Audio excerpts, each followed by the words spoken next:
What is up, guys? UFC 307 takes place this weekend, and I'm going to be giving my full card predictions for each of the bouts on this card. So without any further ado, we're going to go ahead and get right into the first matchup of the evening. We got Dirty Bird Tim Means versus Court McGee.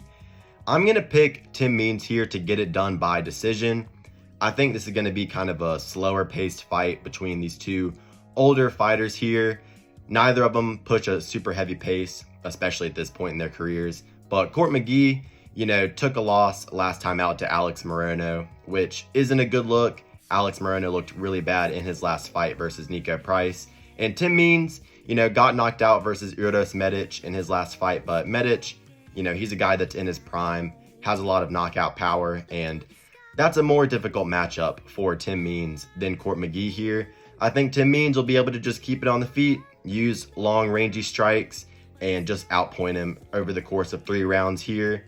It's going to be an elevation here for this card, so a lot of these guys are going to get tired, especially these older fighters. But with all that being said, I'm going to pick Tim Means here to get it done by decision.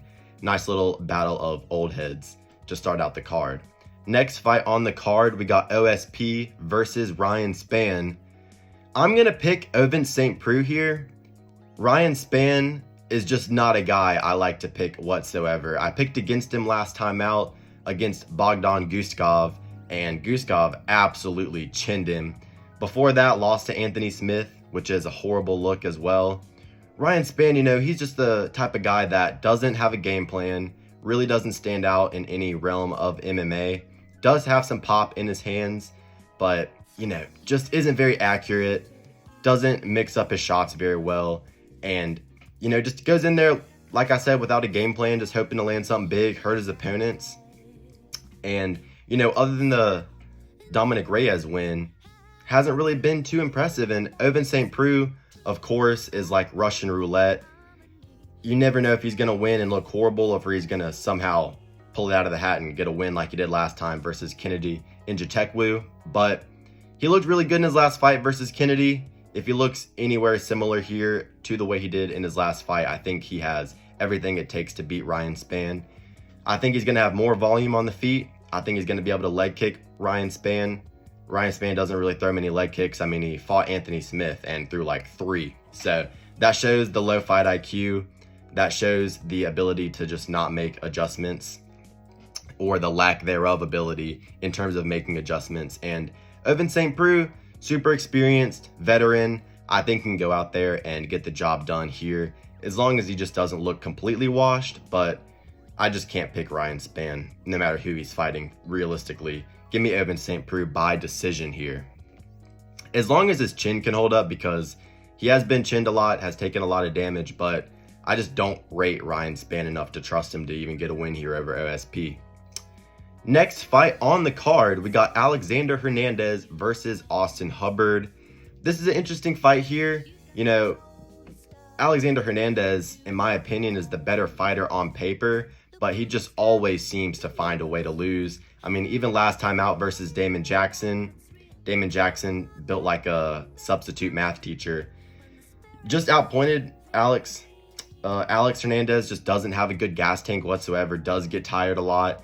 He trains at altitude, but, even when he's just fighting in the apex or somewhere where the elevation isn't a problem, he still gasses out. So even though he does train at elevation, he probably will get tired here. Austin Hubbard, career resurgence, was on the Ultimate Fighter season, did pretty good. Got a win last time out over Mikhail Figlak, who, has some decent Muay Thai, some good kicks to the body. Austin Hubbard was just kind of able to drown him, use his grappling, and put some decent volume with the hands as well. This is a hard one to predict because, like I said, I think Alexander Hernandez, he's fought better competition. He's better on paper, a little bit more technical, but I think that Austin Hubbard has more momentum at this point in his career. I think he has a better gas tank. I think he'll probably be throwing more volume here. So I will pick Austin Hubbard to get it done via decision. Hard fight to call. Like I said, I feel as if Alexander Hernandez should get it done, but every time you feel like he should get it done, he finds a way to lose. 4-1 in his last 5, not looking good whatsoever. And he's a guy that ever since he lost at the highest levels of competition, like against Cowboy back in the day, just has looked a shell of himself. So I'll go Austin Hubbard. I just don't think that Alexander Hernandez, believes in his ability anymore, honestly. So yeah, give me Austin Hubbard. Recent loss to Kurt Holloway, not a bad loss really, because Kurt, he's like an old leather boot, hard to put away, really tough. Give me Austin Hubbard to get it done here by decision. Next fight on the card, we got Ihor Pereira versus Cesar Almeida. I'm going to be picking Cesar Almeida to get a round 1 KO here. Slightly concerning because, Cesar Almeida in his last outing versus Roman Kopylov, I picked him to get it done there because I knew he'd be the better striker, and Roman Kopylov does have issues with his gas tank, but Cesar Almeida has absolutely zero takedown defense whatsoever. I mean, he has some ability to get back up to the feet. We saw that in his Dana White Contender Series fight. We saw that in his fight versus Dylan Budka. But, Roman Kopylov is not a guy who grapples a lot. He was tired as shit in that fight, and he was still able to get Cesar Almeida down and hold him there. Pereira, he's a guy that, just isn't impressive whatsoever. Beat Shogun and beat Berjek, but other than that has just basically gotten mauled in the UFC. Of course, Pereira absolutely destroyed him last time out. And I think that Cesar Almeida should just be able to go in here, outstrike him, and KO him in the first round. Former Glory kickboxer, really good hands, really good combinations, nasty low kicks, really good body kicks. I mean, just a really good, well-rounded striker. He has that same, Brazilian kickboxing Guerrero style that Pereira does. Cesar Almeida should get the job done here by KO. But if Ihor Pereira has any fight IQ whatsoever, he'll just turn into a Dagestani here and shoot takedowns for 3 rounds. But I don't think he'll be able to do that here. He's not really much of a grappler. And like I said, it is at elevation, so he'll probably get tired if he tries to use that game plan. You got to imagine Cesar Almeida has been working on his takedown defense. I feel like he has. He's been training with Glover and Alex in preparation for this fight. I think he'll be prepared. I think he'll be ready here. I don't think that Ihor Pereira will be able to get the takedowns going, so I will pick Cesar Almeida to get it done via TKO. Next fight on the card, we got Stephen Wonderboy Thompson versus Joaquin Buckley. This is an interesting one here. Joaquin Buckley, really explosive, really athletic, good hands. He has that kind of peekaboo Mike Tyson style. Pretty solid defensively as well, doesn't get hit too often. He has been TKO'd, got head kicked from Dashiriko, which isn't a good look. And, if Dashiriko can head kick you, you got to think, what could Wonderboy do? But, Buckley's been looking really good, especially at welterweight. Beat Morono, which isn't a great win. Fialho, which isn't a great win. And Luque, who basically just kind of quit. And Rizaltan Rudzaboyev, which was a pretty good win. He put on a dominant performance in that fight. But, he should get the job done here. He's the younger fighter, much more explosive. I feel like at elevation, he won't gas out as quickly. And he does have pretty good grappling that he can lean on if he has to. I feel like he will have to in this matchup because it's not a question who's the better striker here. Wonderboy Thompson is the much better striker. He's basically never been outstruck on the feet, but, in his older age, slowing down a little bit, not quite as fast as he used to be.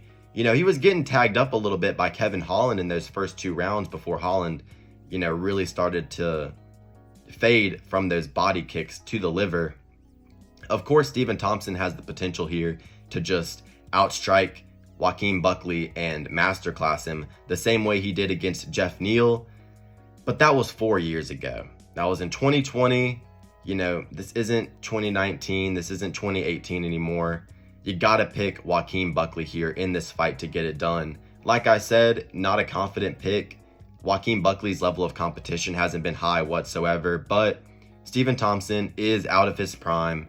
It only being 3 rounds definitely helps him. I mean, if it was like a 5-round fight night main event, I definitely think Buckley would run away with it. But 3 rounds definitely gives Stephen Thompson, a little bit better of a chance, just take into consideration the fact that he has less time to have to, fight the takedowns. But, he's 41 years of age now, not as fast as he used to be, was getting pieced up a little bit against Kevin Holland. And, the Shavkat fight, Shavkat just kind of pressured him and laid on him against the fence. Not a lot to see there.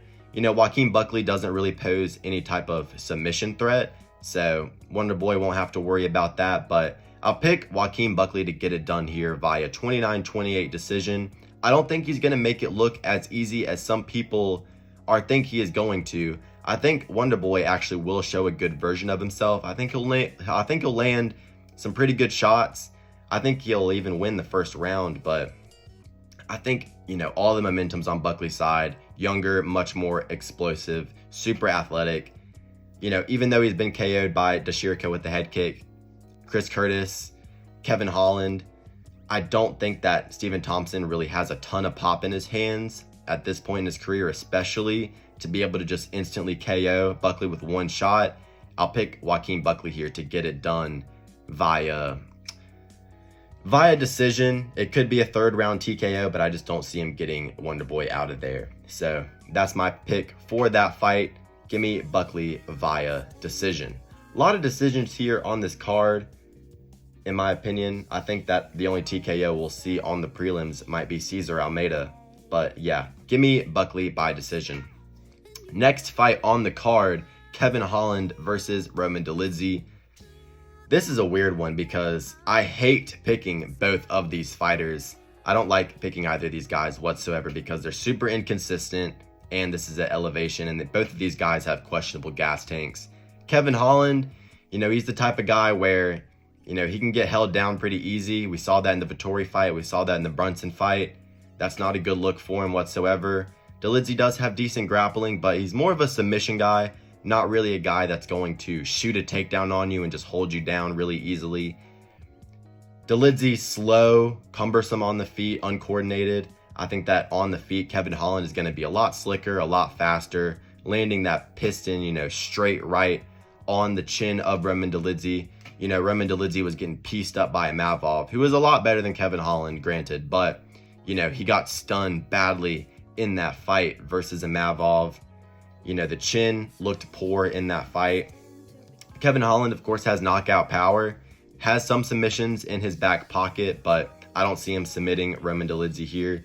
Roman Dolidze, if he's able to hurt Kevin Holland and drop him onto the ground, I could see him getting a submission because, Mikel Alazashek, he dropped Kevin Holland with a clean left hook in their fight. Kevin Holland was hurt there. He was able to get that armbar, but, he definitely got stunned by that punch. If I knew for a fact Roman Dolidze would go in here, press Kevin Holland against the cage, try and get some takedowns with, maybe a judo throw or a sweep, get him on the mat and just hold him there, I'd probably pick Roman Dolidze. But I don't know if I trust him to do that, especially here at elevation. I think he's going to be getting tired. He doesn't have a good gas tank whatsoever, especially if he's going to be pressing a heavy grappling pace. Kevin Holland is much faster. He's going to be more evasive than the guys that Roman Dolidze is used to, especially a guy like Anthony Smith, who's super, super slow and lethargic in there. I think Kevin Holland does have the ability to stun Roman Dolidze and hurt him on multiple occasions here on this fight. I mean, we saw him, get held down and pop up and hurt his opponents on the break, like in the Santiago Ponzinibbio fight. Kevin Holland is just, Russian roulette. So is Roman Dolidze. Like I said, I don't like picking either one of these guys, but I will go with Kevin Holland here. Reluctantly, I could see Roman Dolidze getting it done with the grappling, but I'll pick Kevin Holland to get it done here via second round TKO over Roman Dolidze. I think that his speed and his length here are really going to help him.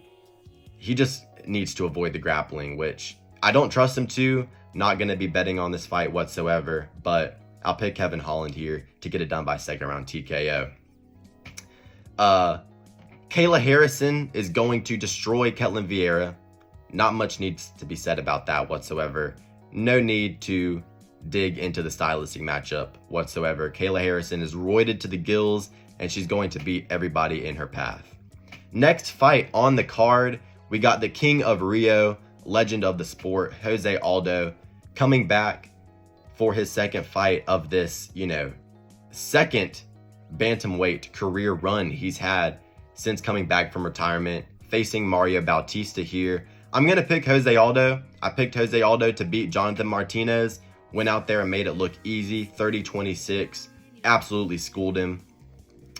And, showed a very good version of himself. Checked all the kicks, was landing kicks of his own. Really good knees. The hands looked great as always.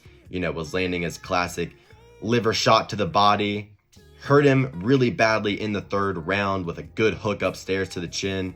Jose Aldo looked fantastic in his last fight. Looked quick, looked coordinated, sharp on the feet, was defensively sound, didn't get hit much. Got hit maybe, 2 or 3 times in the second and third round that had me a little bit concerned, but, the chin held up.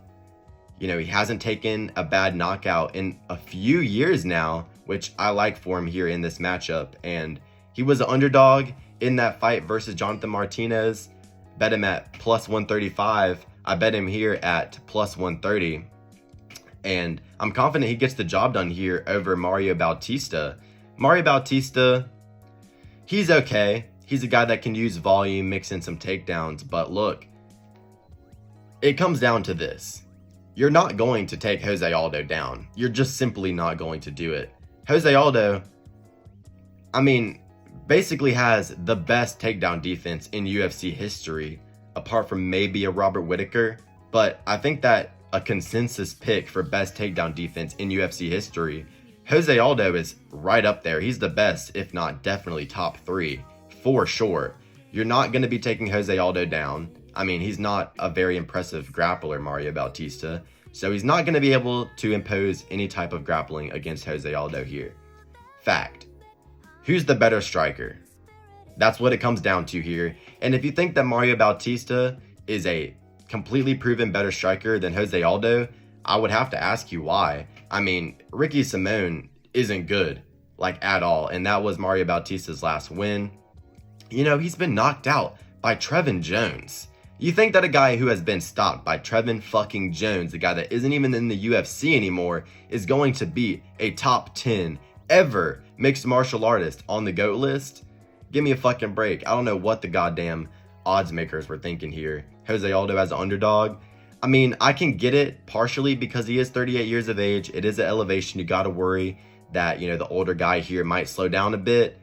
Mario Bautista does have good cardio, but I'm not ready to, write off Jose Aldo. A lot of people thought that he was out of his prime when he took his losses in his career, but he's only lost to absolute best of the best competition. Every single person he's ever lost to has become a world champion. Conor McGregor, Max Holloway, Alexander Volkanovski, Peter Yan, Merab Dvalishvili. You're talking about some of the best fighters ever in their respective divisions. Those are the guys who are beating Jose Aldo. A fucking Rob Font, a Chito Vera, a Jonathan Martinez, a Mario Bautista, some random mid-bantamweight who just doesn't really bring anything special to the table is not going to beat Jose Aldo. I'm pretty damn confident in Jose Aldo getting the job done here.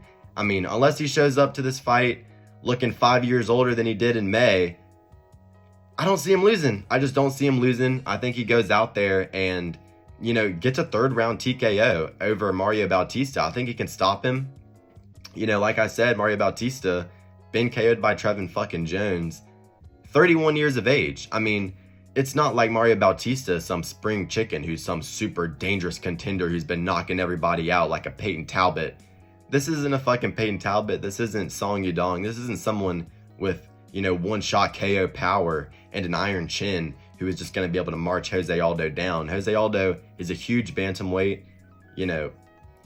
I think he's just going to go in there and bully Mario Bautista. Mario Bautista has some decent volume, but none of his strikes really hurt anybody. It's just going to be one of those fights where it's like a tap, tap, tap, jab, jab, jab, little inside calf kick from Mario Bautista. Jose Aldo rips to the liver lands a big body kick and a nice right hand upstairs that cuts Mario Bautista. And those are the type of exchanges we're going to be seeing. I think that, you know, in terms of the numbers, it's going to be kind of close. But I think Jose Aldo is just going to outdamage him and just completely school him here. Like I said, we're talking about a top 10 fighter ever in the sport versus Mario Bautista. Give me Jose Aldo to win by a 3rd round TKO. Women's title fight, you know, not going to spend too much time on this one here, but I'm going to pick Raquel Pennington to get it done. She's lesbian. She seems a lot more angry at life. I think she's going to be a lot stronger, a lot grittier, and I think she's going to go in there and just put a beating on poor Juliana Pena, because Raquel Pennington kind of looks like a dude, and, you know, Pena, she had her win over Nunes, but, you know, I think Raquel Pennington's winning this fight. But, you know, not super excited for that one. Can't lie. We move on to the main event of the evening. Alex Pereira versus Khalil Rountree. I'm picking Khalil Rountree via 1st round TKO. Left hand on the jaw of Alex Pereira, laying him out flat. Now look, if I had to put my life on the line for one of these fighters to win, I would pick Alex Pereira. Former Glory Kickboxing, double champ, you know, has KO'd so many people, has outstruck so many people, one of the best strikers to ever walk the face of the earth, has came into the UFC, starched everybody basically. Sean Strickland, beat Izzy, destroyed Yuri twice, schooled Jamal Hill. But, look, Khalil Rountree Jr. is fast as fuck. I was rewatching both of these guys side by side on the TV and on my computer just to see the differential in speed. Khalil Rountree might be twice as fast as Alex Pereira and anybody that he's fought, just based off the eye test. I know Pereira is the better striker, for sure. I know that for a fact. But he struggles against southpaws. He doesn't do nearly as well. He doesn't do nearly as good or as well against southpaws. Even in the Jamal Hill fight. Look, Jamal Hill, he just isn't that great. He just simply isn't that great. And also, you know, Jamal Hill, that win has a big asterisk next to it because Jamal Hill was coming off of a horrible Achilles injury. He was definitely nowhere near in the condition he needed to be taking that fight. You know, walked in the cage, didn't really look like he was in great shape. And the Yuri Prochazka wins, you know, Yuri was coming off of a horrible shoulder injury in that first fight, did not look the same as he normally does. He hasn't looked the same since that injury, even in the Rakic fight. You know, Alex beat him that first time coming off of a super long, huge layoff, a horrible injury. You know, right after that at UFC 300, same thing. Jamal Hill coming off of a horrible injury, was not in any condition to be taking that fight, and, you know, beat Yuri on 2 weeks notice. I mean, Yuri is the type of guy that he can fight on 2 weeks notice, but Yuri's just not going to be giving Alex Pereira problems. I know I picked Yuri to beat Alex the second time. I picked Alex to beat Jamal Hill. So I don't, you know, just like picking against Pereira, but I know that he's fallible and he does have weaknesses. A lot of people are just overlooking Rountree here, and I don't really know why. I've been trying not to listen to too much of the rhetoric surrounding this fight from other people, just trying to keep my own objective view on it. And Khalil Rountree has a fucking damn good chance of winning this fight. Like I said, Pereira does struggle against southpaws. In that Jamal Hill fight, they were damn near going tit for tat until, you know, Jamal landed the nut shot and then of course the KO, which in our minds leaves it, you know, leaves the image of it as being a very dominant performance.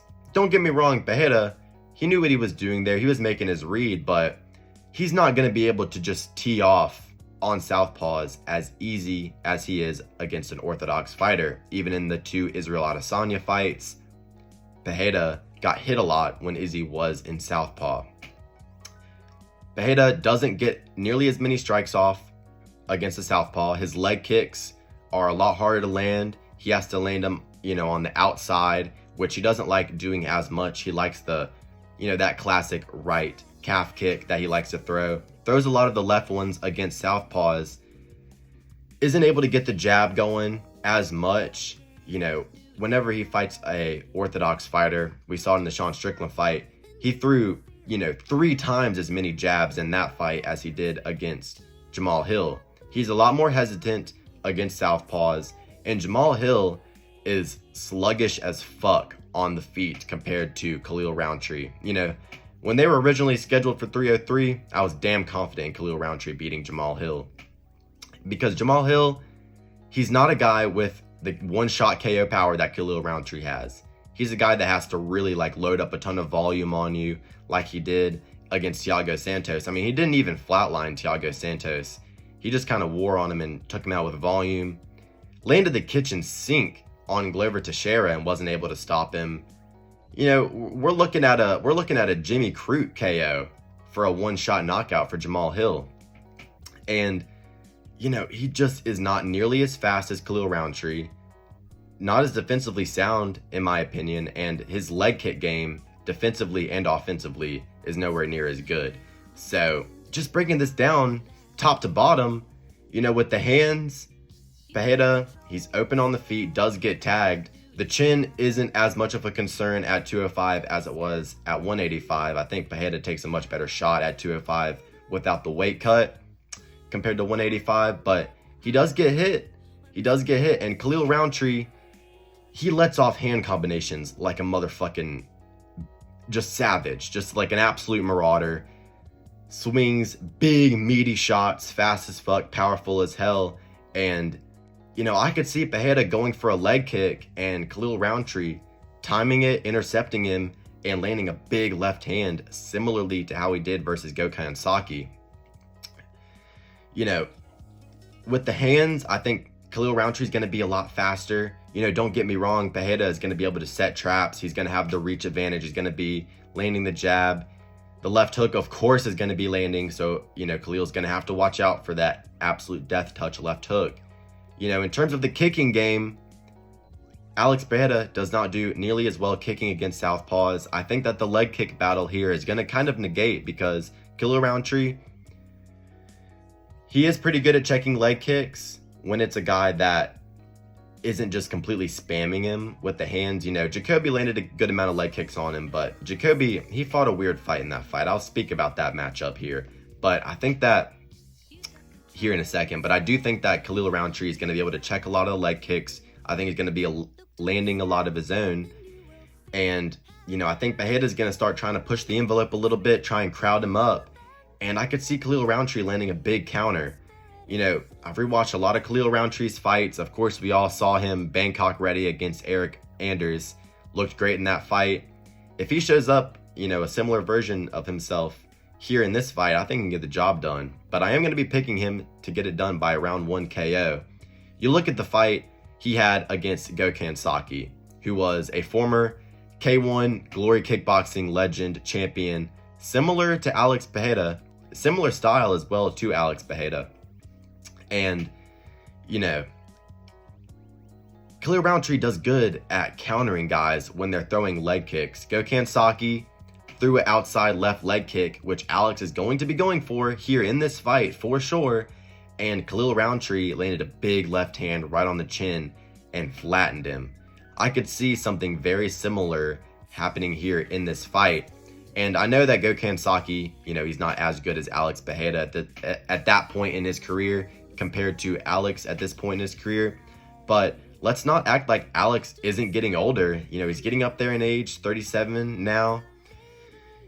Fighters do tend to age overnight, and you can never really expect it. And that's kind of what I'm banking on here for Khalil Rountree.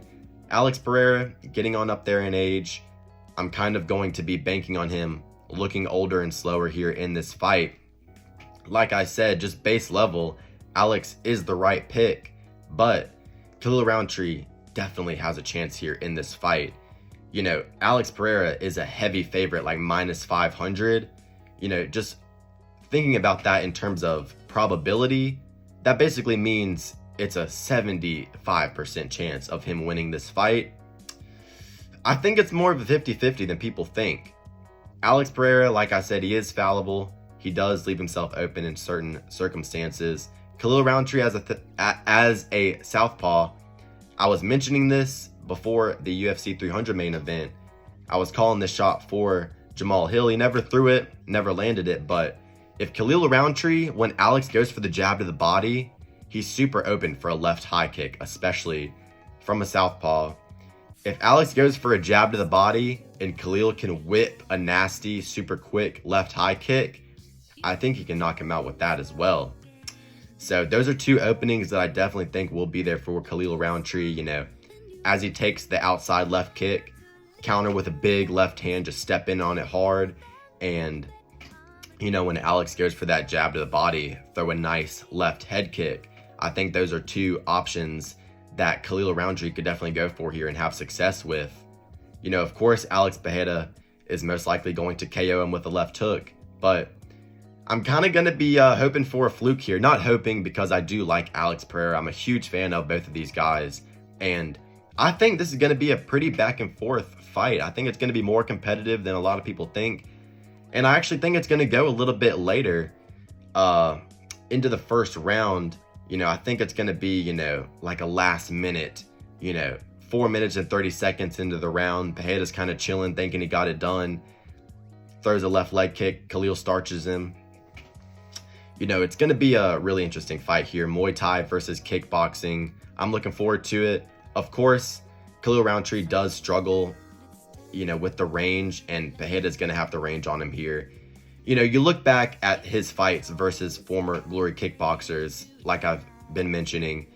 The Gokhan Saki fight looked really good, did what he needed to do. Versus Carl Robertson, absolutely starched him. You know, we saw the hand speed and the leg kicking ability in that fight.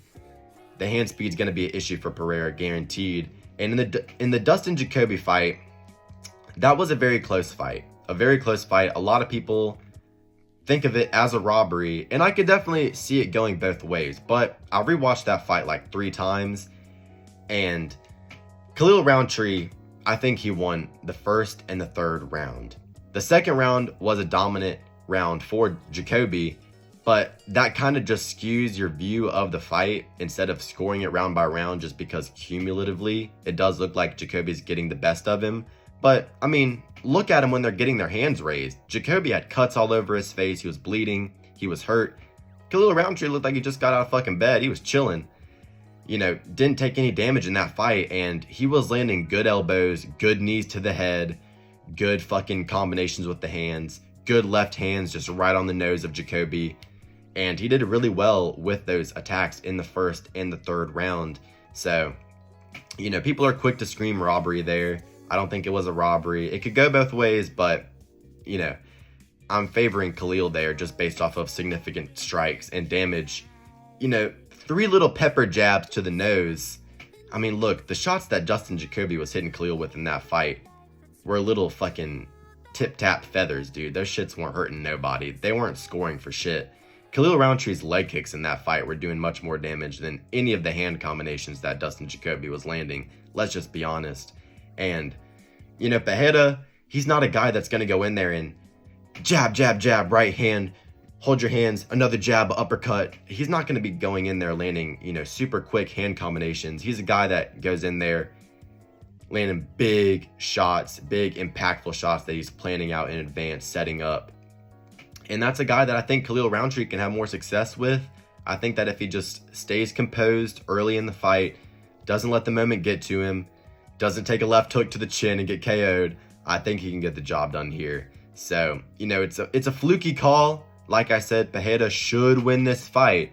But, you know, look, especially as a fucking 4-1 underdog, give me Khalil Rountree here. I'm sorry to be the contrarian. I'm sorry to be that guy. I don't want Pereira to lose that much. I like both of these fighters, but give me Khalil Rountree to win this fight, guys. I think we're going to have a massive upset on our hands this Saturday in Salt Lake City. If it's a head kick, just like it was with Leon and Kamaru Usman and Justin Gaethje versus Dustin Poirier, that arena is cursed. But if you made it to the end of the video, I appreciate you watching all the way through. Like and subscribe If you agree or disagree with any of my predictions, leave a comment letting me know what you think. And I hope you guys enjoy the card next weekend. Have a great rest of your day.